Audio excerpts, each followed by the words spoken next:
Hai, sahabat sehati. Ada orang yang dikasih ujian dan juga dikasih masalah, bawaannya ngeluh aja. Ada yang memaki-maki orang, ada yang juga menyalahkan orang lain. Bahkan ada yang sampai menyalahkan Tuhannya. Kenapa Tuhan ngasih ujian seperti ini? Apa salahku ya? Wah, ini salahnya si dia. Aku nggak mau lagi nih punya masalah seperti ini. Sering kan dengar orang-orang yang pernah punya masalah yang berat tapi dia tidak bisa menerima masalah itu. Sebenarnya kalau kita punya masalah atau ujian, yang pertama kita harus introspeksi diri.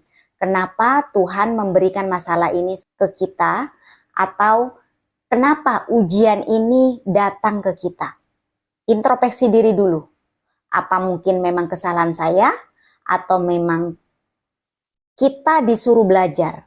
Karena banyak orang yang tidak memahami kalau kita punya masalah itu, tidak pernah introspeksi diri, tidak pernah mendekatkan diri kepada yang memberikan masalah itu, tetapi bawaannya mengeluh. Padahal kalau kita punya masalah atau ujian, itu kita harus menerimanya saja, alias accepted.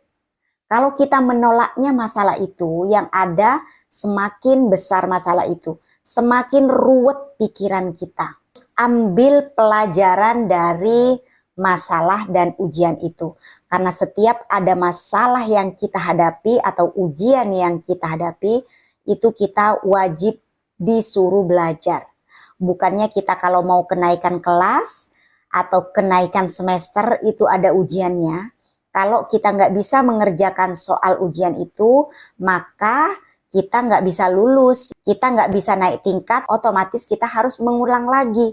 Artinya kalau kita mengulang lagi itu disuruh belajar lagi. So, kalau kita punya masalah atau ujian, tenang saja, introspeksi diri dan terima saja. Lambat laun masalah atau ujian itu akan menghilang.